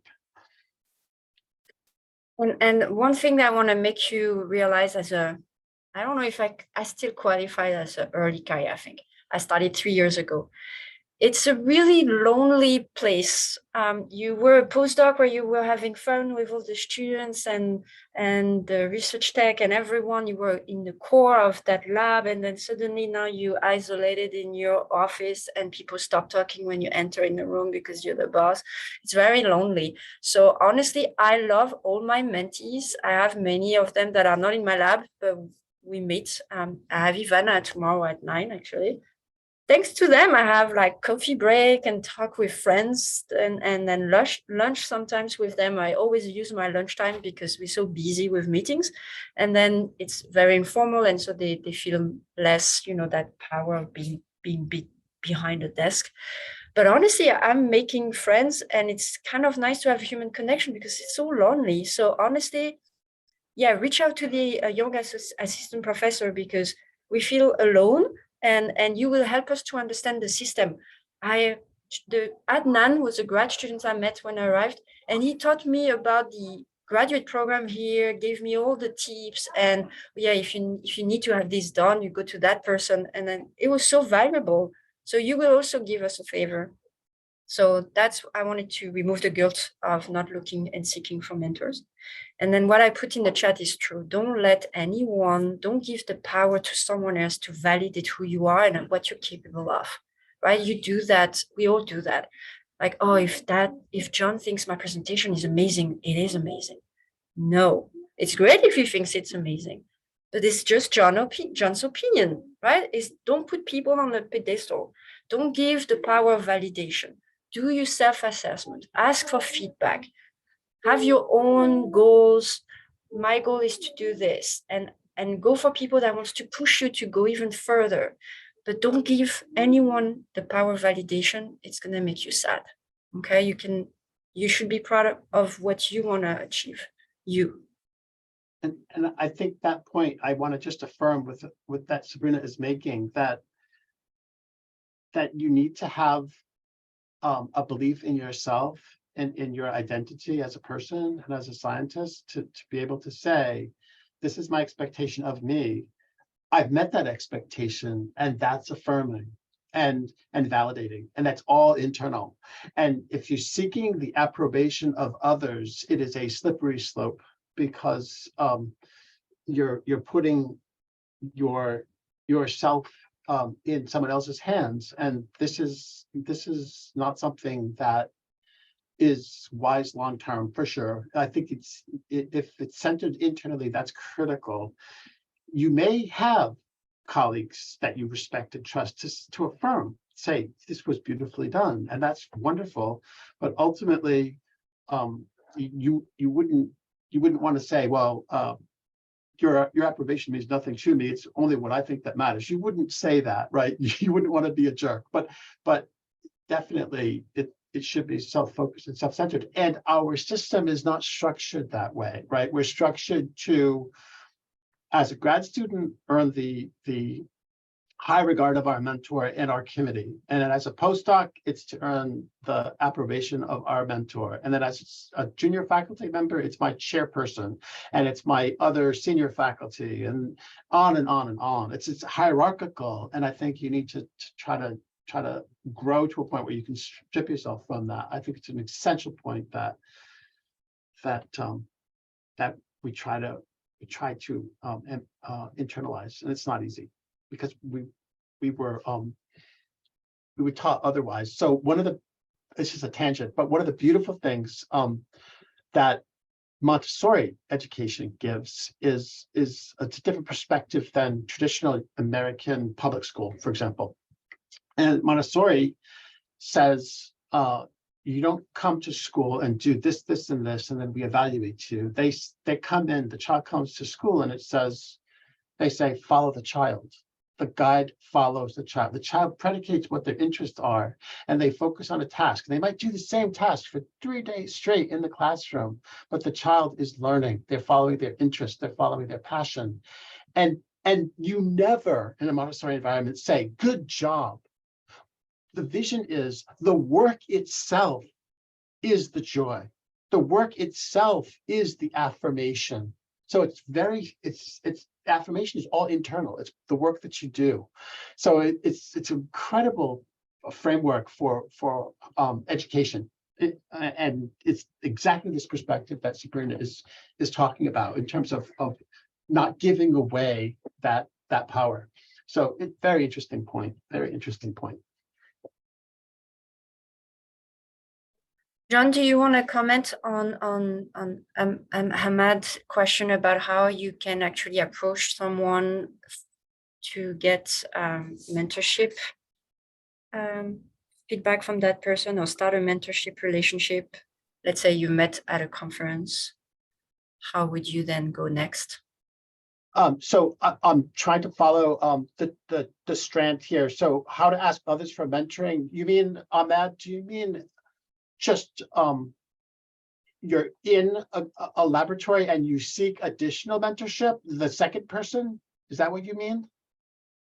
The accessory mentor, or do you mean the primary mentor? I need a little clarification there. Oh yeah, I read it as accessory mentor, but it's true. Okay. Primary Yeah. mentor.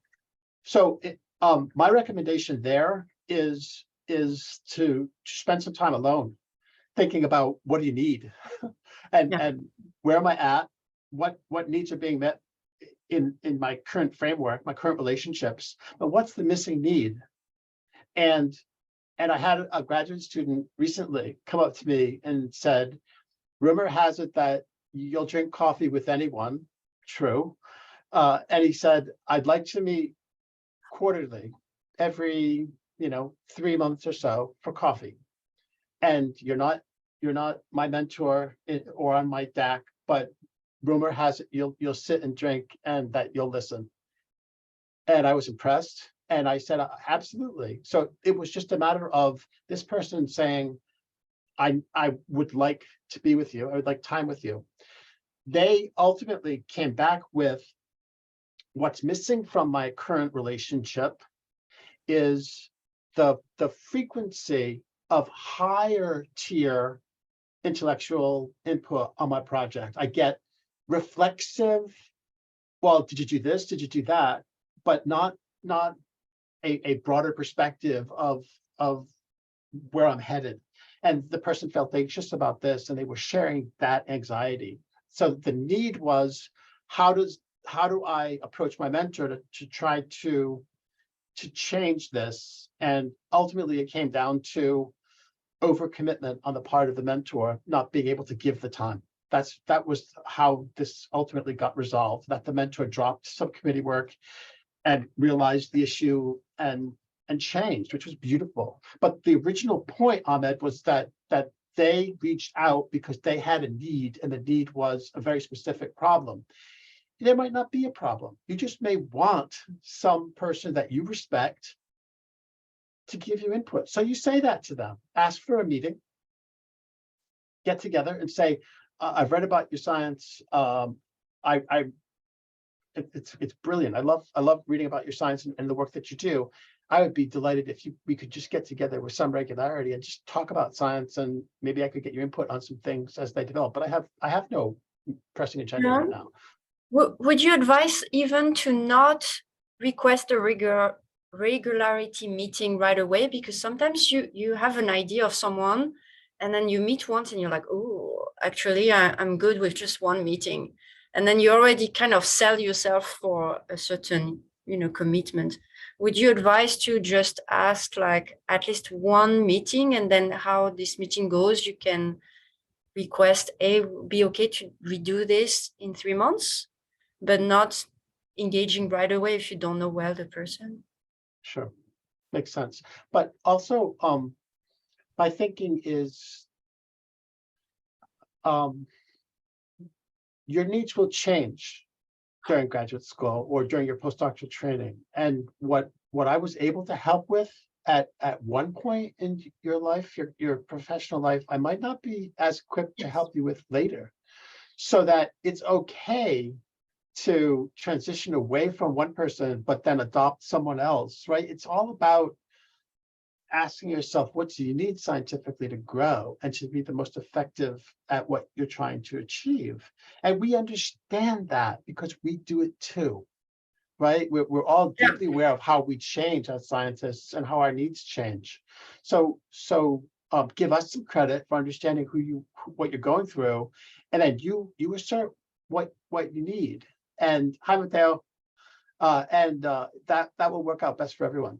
So don't worry about hurting any of their prospective mentors' feelings. That'll probably be somewhat hard to do. So they're pretty hardened and entrained people. They get how this works, and we're here to support you. That's the commitment we've made. Anissa is asking a good question. Should we tell our primary mentor that we are seeking a secondary one? I don't see why you should not say. I mean, you know better your relationship, your primary mentor. Some people are very jealous and they may not understand why. So maybe you have to explain maybe why. I actually ask my students, so who are you? It's part of my IDP. There is a section. Who are your secondary mentors? Are you meeting them regularly? Is it working? So I push them to have them because it's helping me, right? I can't be the answer for everything. So I actually push my people to have secondary mentors. Doesn't really always happen. And then we end up having a conversation on what are the barriers for them to find another one, which is good because then they also help our relationship as mentee-mentor. And the best way as well to know better what we think as mentors is you being a mentor. So every time you have the opportunity to have an undergrad or someone under your mentorship in the lab, do it, because now you're going to understand better what it is to be us, and you're going to learn better how to be a mentee as well in that sense.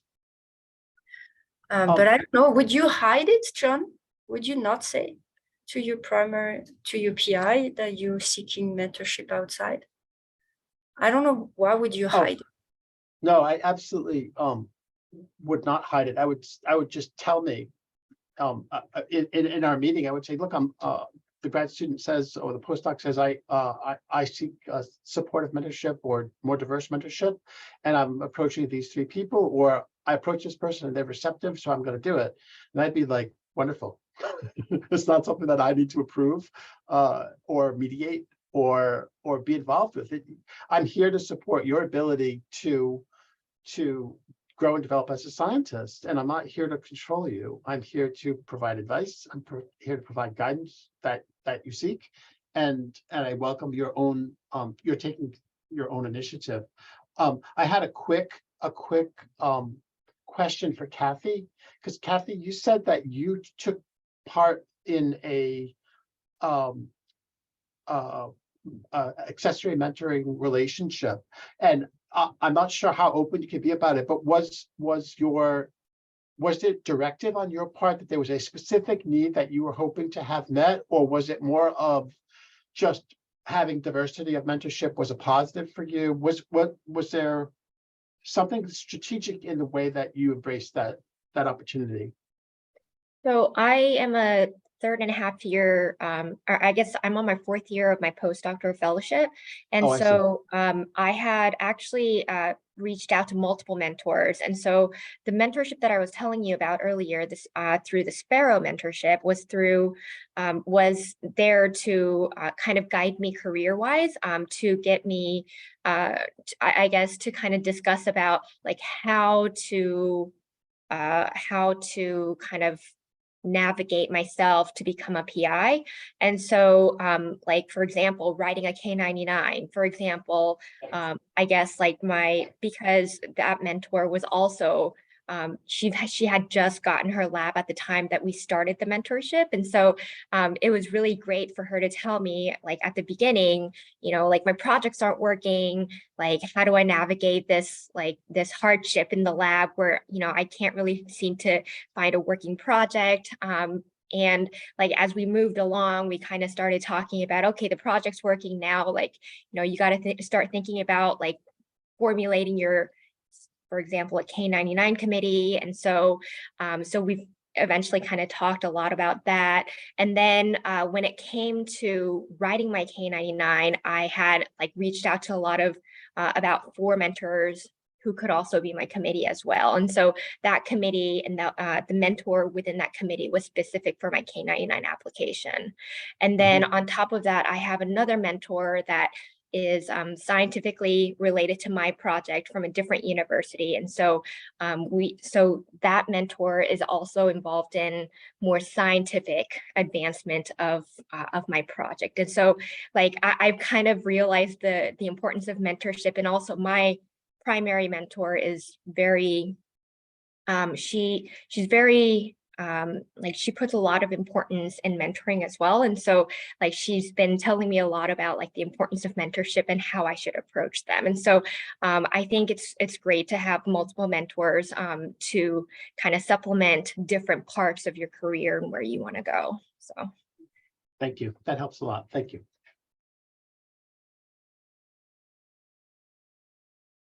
okay.